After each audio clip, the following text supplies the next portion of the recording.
welcome to another edition of Satyavani. I hope everyone's keeping safe. And for the news bulletin today, we'll begin with the COVID update with Trisha. Thank you, Rebecca. The COVID update for today is total number of cases in India is at 2.74 crores. Total number of active cases has seen decline. It's at 24.19 lakhs. Recovered cases are 2.46 crores. Total number of deaths 3.15 lakhs. Live updates of cases. Delhi is at 1,072 cases. Mumbai 1,266 cases. Kolkata 1,489 cases. Bengaluru 5,949 cases. And Chennai 2,779 cases, which came in today with recent reports. Moving on to Mansi for further updates. Thank you, Trisha. Nothing stabilization of the second wave in India, says Centre. The Centre Thursday said that the country is nothing a stabilization of the second wave of COVID-19 in India. It is reassuring that we are on the downswing of the COVID wave, and it will be sustained if restrictions open up systematically as the time comes. Dr. B.K. Paul, member Health Niti Aayog, said during a briefing. Meanwhile, amid the crippling shortage of vaccine in several states, the health ministry said that more than 1.84 crore doses of COVID 19 vaccines are still available with states and union territories, and they will recover over 11 lakh doses within the next 3 days. Earlier today, Chief Minister Arvind Kejriwal sought procurement of Pfizer's COVID 19 vaccine as soon as possible to inoculate children. This comes after the US pharma company sought fast track approval for its jab in India. The US major has told Indian authorities that its vaccine is suitable for everyone aged 12 or above, can be stored for a month at 2 to 8 degrees. We should procure this vaccine as soon as possible for our children, Kejriwal tweeted. Now, some national news. Government terms WhatsApp legal challenge an act of defiance, emphasizing that right to privacy is not absolute and comes with reasonable restrictions. The government termed American Instant Messenger WhatsApp decision to challenge its new IT rule on traceability in Delhi High Court as an act of defiance, accusing the Facebook owned company of engaging in an unfortunate attempt to prevent the implementation of new laws governing social media companies. Any operations being run in India are subject to laws of the land. WhatsApp refusal to comply with the guidelines is a clear act of defiance of a measures whose intent can certainly not be doubted, the government said in a combative rebuttal to the company's decision to petition the court against the implementation of new IT rules, which, among other things, mandate companies to give out the original source of an unlawful inflammatory viral messages within 72 hours. Amid all allegations that rollout of the new laws would impact the privacy of citizens, as WhatsApp would have to do anyway to end-to-end encryptions of user chat, IT Minister Ravi Shankar Prasad came out with an explanation saying the government is committed to ensure the right of privacy to all its citizens, but at the same time it is also the responsibility of government to maintain law and order and ensure national security. Now moving on to Abdi for more national updates. Thank you, Mansi. Two doses of different COVID-19 vaccines not a cause of concern. Niti Aayog member VK Paul. Any person getting different vaccines in the two slotted doses is not a cause of concern for that individual, Niti Aayog member VK Paul said on May 27. Paul, who is also the head of India's COVID-19 task force, however, said that healthcare workers should ensure that the protocol of administering two doses at the same vaccine should be followed. Our protocol is clear that we are giving two doses of the same vaccine. What happens is what happened is the cause of concern in Uttar Pradesh should be investigated. But I can say that if someone gets the second dose of a different vaccine, any significant effects are unlikely. Paul said during the routine health ministry presser. Paul also responding to a question about recent incident of villagers in Uttar Pradesh's Siddharth Nagar district who were given a dose of Covishield vaccine for the first dose and Covaxin for the second dose at a government hospital. The Uttar Pradesh incident has not reportedly led to adverse health effects in those who received the vaccine, according to state government officials. Now let's move to Vidya for further updates. Thank you, Avni. National news. Will hold review meeting with PM during his Bengal visit tomorrow, says Mamta. West Bengal Chief Minister Mamta Banerjee will hold a review meeting over the impact of Cyclone Yas with Prime Minister Narendra Modi during his visit to the state on Friday. She said PM Modi will visit both Odisha and West Bengal on Friday to review the effects of cyclone in the two coastal states. The PM will first make a visit to Bhubaneswar, where he will hold a review meeting. He will then proceed for an aerial survey in the affected areas of Balsore, Badrag, and Purba Medinipur. Following this, PM Modi will take part in a review meeting in West Bengal as tropical cyclone Yas continues to ravage India's eastern coast. Odisha Chief Minister Naveen conducted an aerial survey to assess the extent of damage in the state today. However, the cyclonic storm weakened into a deep depression over southern Jharkhand and adjoining Odisha late on Thursday. According to the Indian Meteorological Department (IMD), it is likely to move northwestward and gradually weaken into a depression later today, the IMD said. Now moving on to Shubhankar. Thank you, Vidya. Delhi to get first drive-through vaccination center on Wednesday. Delhi will get its first drive-through vaccination center at Akash Healthcare Super Speciality Hospital in Dwarka on May 26, officials said on Monday. Chief Minister Arvind Kejriwal will inaugurate the inoculation center. Akash Healthcare has procured 30,000 Covishield doses for inoculation of the 18 to 44 age group at the center, an official said. The jabs will be given from 9 a.m. to 5 p.m. It's an initiative by the Delhi government and Southwest Delhi District Magistrate, a hospital spokesperson said. We will go slow at the start to avoid rush on the road and administer 40 to 50 doses for the initial few days, DM Naveen Agarwal said. The number of doses administered per day will be increased gradually to around 300 per day, he said. Thank you. Now moving on to Shrishti for some international updates. Thank you, Shubhankar. Moving on with some international news. Japan to let Myanmar students and interns stay after visa expires. Japan will let Myanmar citizens remain in the country legally even after their visas expire. In response to deteriorating political conditions in the Southeast Asian nation following the military coup. The exemption applies to students and technical interns who could face trouble returning home. They can choose to study or work in Japan for another 6 to 12 months, according to the plans outlined by the country's Immigration Services Agency. If the political situation in Myanmar fails to improve, these citizens will be able to apply for another extension. Japan will also accelerate the screening process for refugees and allow applicants from Myanmar to stay and work in the country without that status. Now, let's hear from Agastya for some science news. Thank you, Shrishti, for your international update. Now, for the science news. Organic salts have been detected on Mars, said by NASA. And the detection may provide evidence that life once existed on the red planet. A study published in the Journal of Geophysical Research, Planets, have found that organic salts, such as iron, calcium, and magnesium oxalates and acetates, may be widespread in Martian surface sediments. These salts are the chemical remnants of organic compounds. Organic compounds and salts on Mars could have formed by geological processes or be remnants of ancient microbial life, NASA said in a statement. The findings were determined by lab experiments and analysis of data from the Sample Analysis at Mars, or SAM for short, a portable chemistry lab inside Curiosity's belly. If we determine that there are organic salts concentrated anywhere on Mars, we will want to investigate these further regions and ideally drill deeper below the surface where organic matter could be better preserved.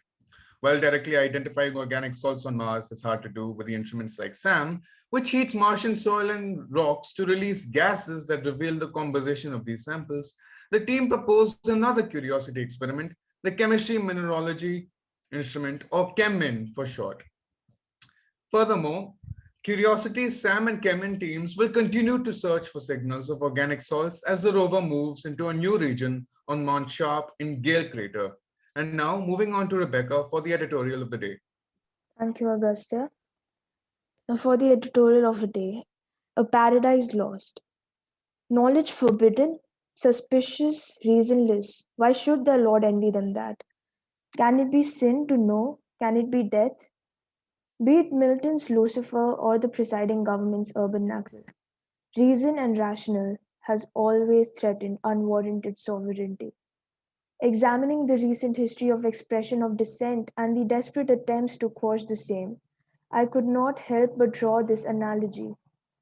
A sacrilegious association stripped of its essential connotation, the two G's, God and government, aligned in their assertion of authority and unidirectional dogma. The farmers at the Singhu border, the activists out on bail, the protesters in Kashmir form the dreaded trinity of Lucifer, Beelzebub, and Mephistopheles. The ostensibly barbarous forces behind the nation's polarization into two extreme ideological positions. One can be either with the government or an anti-national. There is no in between. As the farmers commemorate 6 months of their revolutionary exhibit and march towards Delhi, like when Lucifer beckoned his legion to wage a war against the Supreme Being, I'd like to draw your attention to their undeterring and unwavering diligence as their voice of reason. What though the field be lost, all is not lost, the unconquerable will, and study of revenge, immortal hate, and the courage never to submit or yield. Albeit the stalemate continues between the government and the farmers, the latter stress upon a complete withdrawal of the existing laws. A rebellion that costed them the paradise of a life spent in compliance and comfort under the shadow of multinational corporates. A paradise, a long lost paradise of stability, peace, and security by those protesting in campuses as agents of justice and equality. This blatant disregard of supremacy had anticipated potentially drastic ramifications, but it came with a price for the tyrannical dictator. The election results reflected the exodus of the agrarian Jat community, costing the government a significant portion of their vote bank. An air of hostility made popular, similar to the one sensed in Milton's furnace-flamed pandemonium. The fallen angels rise against the high and mighty in union. Here, man's disobedience can be cited as rendering voice to the voiceless and exercising free will, a fictional world that aptly befits the real world. People arbitrarily arrested, detained, lynched, threatened, denying any provision of dialogue and discussion, mirrors the agency denied to Michael, the fallen angel. Now we'll move on to Srijan for OPED. Thank you, Rebecca. Today's op-ed is A Global Myth of Unshared Authority. After the world just witnessed the abduction of Roman Potravish, an opposition journalist based in Lithuania, along with his girlfriend, Mr. Potravish was abducted from Ryanair flight FR 4987, which was crossing the Belarusian airspace while flying from Athens to Vilnius.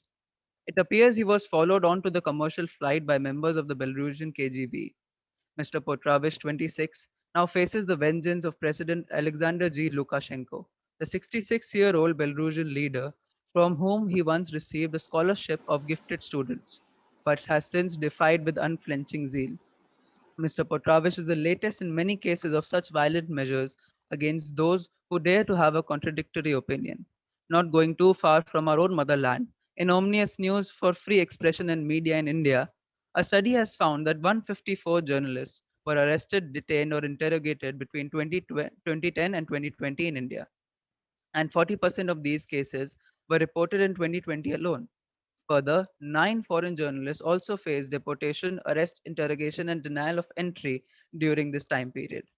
Called Behind the Bars Arrest and Detention of Journalists in India 2010 to 2020, the research has been done by independent journalist Geeta Seshu, as such data was obviously not available through any official sources. A dictatorship isn't the only form of unwanted authority. Most democracies, especially the ones which ran this country, have proven to be the same wolf, ironically in the same clothing. The question arises that if played with correctly, Such indecent action over the independent functioning of any human being living in this wide world of ours must face some form of scrutiny and authoritative aggression from the rulers. One wonders, where does the idea of human rights come into play in all this? Europe is right now watching impotently as they decide to send a 26-year-old to Heaven's Gate with his girlfriend too detained in a Minsk prison. Even with a section of activists fighting for their lives, it does not look like it will be of any help. Now, India is listed as one of the five most dangerous countries for journalists. Since 2010, RSF has registered up to five journalist deaths here each year. This this year it has reported four cases allegedly linking to local organized crime groups.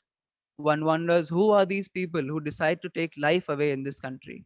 More importantly, what's their motivation? And why is it so difficult to call it a targeted attack from the motivators? One fears for his own safety while writing anything remotely related to religion and conflict in this country, where we are encouraged to not talk about such things in public by many of those around us. One wonders if they are well wishers or a part of the larger problem. One wonders how easy it is to take a being away, so swift, without any accountability from anyone whatsoever. One wonders where life leads after that. One wonders if going out there to stop it, to do something in opposition to the current, may result in the same atrocity by the next rulers. It has always been one story of harm and violence repeated across the globe, no matter the leaders. Power has apparently always been used to either gain or sacrifice in the name of whatever one's belief is. Such is the world right at this moment. One wonders who makes this society. Is it not us? I think we have found the enemy. The enemy is us. Is there any other way out than to fight? And even when we do, who do we damage? One questions the legitimacy of social revolution and social morality. How can a life consider all that and still have free will? One keeps wondering. Thank you. And now moving on to Harish for the opening bell. Today's opening bell, stock market live updates. Nifty hits all-time high, tops 15,455. Sensex rises 300 points. SBI, RIL rise 1% each. Following the financial news of the day, Paytm targets $3 billion IPO report. Indian fintech startup Paytm is aiming to raise about 218 billion rupees in an initial public offering late this year, Bloomberg News reported on Thursday, citing a person familiar with the matter. The company, formerly called 197 Communications Limited, plans to list in India around November and is targeting a valuation of around $25 billion to $30 billion, the report said. The 197 board plans to meet this Friday to formally approve the IPO according to the report. Paytm, backed by Japan's SoftBank Group, Warren Buffett's Berkshire Hathaway Inc., and China's Ant Financial, did not immediately respond to a Reuters request for comment. Its IPO plans come at a time when the COVID-19 pandemic has fueled demand for digital payment platforms in India, intensifying a battle for market share with Alphabet Inc.'s Google and Facebook Inc. owned WhatsApp Pay. Paytm's chief executive told Reuters in January that the fintech firm could turn profitable this year and would soon look to list. The startup offers a digital payment platform for merchants, money transfers, and bill payments across India. Thank you. Now let's move on to Shubhankar for the cartoon of the day. Thank you, Harish. Now moving on to the cartoon of the day. Today's cartoon is by Satish Acharya. In a democracy, you believe it or not. In a dictatorship, you believe it or else. Now moving on to Sanyukt for more updates. Thank you, Shubhankar, for the cartoon of the day. Well, sometimes I imagine that how nicely cartoons produce a clear image of the situation, that too with a pinch of salt. Well, let's hear the crime news. Man fatally shoots his wife for denying sex, then throws 3 minor children in Ganga Canal. Police in Muzaffarnagar on Wednesday arrested a 35-year-old man for allegedly murdering his 28-year-old wife and throwing his 3 minor children into Ganga Canal. Police said the crime occurred on Tuesday after the accused, identified as Pappu of Besdi village, was denied sex by his wife Dolly. How it happened? According to the police, Pappu began his spree Tuesday afternoon, shooting Dolly in the head after she refused to have sex with him before taking his three children, Sanya 5, Vansh 3, and Arshita 13 months old, to the Ganga Canal and pushing them into the water. Thereafter, he fled, but the police succeeded in nabbing him the following morning. The bodies of the minors are yet to be found. The accused said that his wife was spreading his physical advances for last 15 days, which made him angry. Pappu had warned his wife that he would kill her if she do not do it. When she refused again on Tuesday, Pappu allegedly shot in the head. After killing the wife, the accused was worried what would happen to their children, so he killed them too.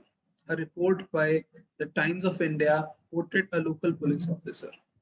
The report further stated that the now deceased woman had tied the knot with Pappu's elder brother around 10 years ago.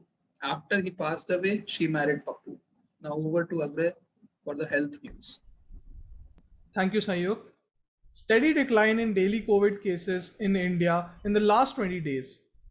The Union Health Ministry Joint Secretary Love Agarwal said that daily recoveries are continuing to outnumber the fresh infections for the last 2 weeks, and there is a constant decline in the country's active caseload.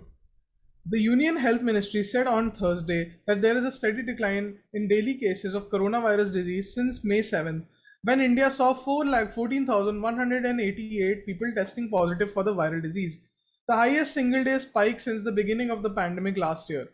Addressing a press conference on overall COVID-19 situation in the country, Health Ministry Joint Secretary Love Agarwal said, after the peak of May 7th, the daily cases in India declined to 3,48,421 on May 12th, and on May 17th, the daily cases dropped below the 3 lakh mark. Today, around 2,11,000 cases have been reported daily. Daily cases have not breached the 3 lakh mark since May 17th. Many states and union territories have opted for complete lockdown or lockdown-like restrictions to arrest the raging spread of coronavirus disease during the second wave, which proved to be successful. Maharashtra, Delhi, Chhattisgarh, and Uttar Pradesh, which were the worst hit states in India, have seen a significant drop in daily cases, death, positivity rate, active cases, and an increase in recovery and discharges. During Thursday's press conference, Agarwal said that it is crucial to identify COVID-19 cases as early as possible, and more tests should be conducted. From 11th to 17th February, we were conducting 6,80,000 tests on a daily basis. The number of tests have now increased by 3.1 times. Since last week, nearly 2.1 tests have been conducted daily. Now, moving on to Arush for sports news. Thank you, Agre, and it's always good to hear about a decline in COVID cases and deaths. Now, continuing with the sports news for the day, Zinedine Zidane resigns as Real Madrid manager. Zinedine Zidane has decided to resign as Real Madrid coach, the Spanish side confirmed on Thursday. Sources told ESPN the decision was made on Wednesday after Zidane had asked the club for a few days to consider his future. Later on Wednesday, he confirmed the move to Madrid's board and then the squad. Real beat Villarreal 2-1 in their final game of the La Liga season on Saturday, but that was not enough to overtake rivals Atletico Madrid, who secured a 2-1 comeback win at Real Valladolid to clinch the trophy. ESPN reported last week that Real wanted Zidane to see out his contract until 2022, but were already making plans for his departure, with Massimiliano Allegri and club legend Raul being considered as replacements. Zidane, 48, returned to the Real Madrid job in 2019, having previously been in charge from 2016 to 2018. Before that, he spent 5 years at the club as a player, worked as an assistant to Carlo Ancelotti, and coached B team Castilla before being offered the first team job in January 2016. He won an unprecedented 3 consecutive Champions League trophies in 2016, 2017, and 2018, as well as the club's first La Liga title in 5 years in 2017. He first resigned in May 2018, saying he believed the squad would benefit from a change of coach. Brief, tumultuous reigns for Gulen Lopetegui and Santiago Solari followed before Zidane agreed to return in March 2019. An atypical 2019-20 season with a 3-month La Liga hiatus due to the coronavirus pandemic ended in triumph with another league title win after Zidane's side won 10 of their final 11 games post-lockdown. And with that, we move to Agastya for entertainment news for the day. Thank you for your slightly heartbreaking news for all Real Madrid fans, Arush. It's really a tragedy to see him go away. Anyway, moving on with the entertainment news. Brad Pitt granted joint custody of children with Angelina Jolie after a court battle. Months after back-to-back court hearings with his ex-wife, Angelina Jolie, actor Brad Pitt has officially won a huge victory over the joint custody of their children. TMZ reported that a judge made a tentative ruling in the case, awarding Brad and Angelina 50-50 joint legal and physical custody of their 5 minor children. The Maleficent star had been trying to bring certain shreds of evidence in order to resist Brad from becoming her partner in their kids' joint custody. She had been gunning for sole custody and bringing out numerous witnesses to prove Brad's alleged history of domestic violence. According to TMZ, Angelina only wanted Brad to have supervised visitation, but the judge felt her arguments that Brad was not a suitable parent lacked credibility. This judgment has been announced after analyzing numerous witnesses brought up by Angelina, including a testimonial against their oldest son, Maddox, submitted against Brad. The Mr. and Mrs. Smith actors, who started dating after meeting on the set of the film in 2004, separated in September 2016 after 2 years of marriage. They were declared legally single in April 2019. Now, continuing with the entertainment news, we have Trisha with more updates. Thank you so much, Agastya. Moving forward, Friends Reunion. Here's how much the cast was paid for the special episode. Friends Reunion was a grand event for fans of the popular 90s sitcom. Global sensation BTS have also shot for the episode, and band members RM had once revealed that Friends acted as his English teacher. Back in the days when I was 15 to 14, it was quite like a syndrome for all the Korean parents to make their kids watch Friends. I thought I was kind like a victim at that time, but right now, I'm the lucky one, thanks to my mother. She bought me all 10 DVDs, all the seasons. So first I watched them with the Korean subtitles, and then I watched with the English subtitles, and then I just removed it. The main cast, Matt LeBlanc, Matthew Perry, David Schwimmer, Lisa Kudrow, Courtney Cox, and Jennifer Aniston reunited for an epic episode packed with special memories. For this iconic moment, the 6 stars of Friends were paid a fat check a little over rupees 18 crore per actor. Due to the pandemic, the shooting of this reunion special episode was delayed several times. Apart from the original cast, Friends Reunion also starred popular celebrities such as David Beckham, BTS, Justin Bieber, Lady Gaga, Reese Witherspoon, Malala, Mindy Kaling, and Kate Harington also made an appearance on the show. Ben Winston has called the shots for this special episode. Thank you so much. Moving on to Rebecca. Thank you. This was all for today's bulletin. Until we meet tomorrow, the next time with another bulletin.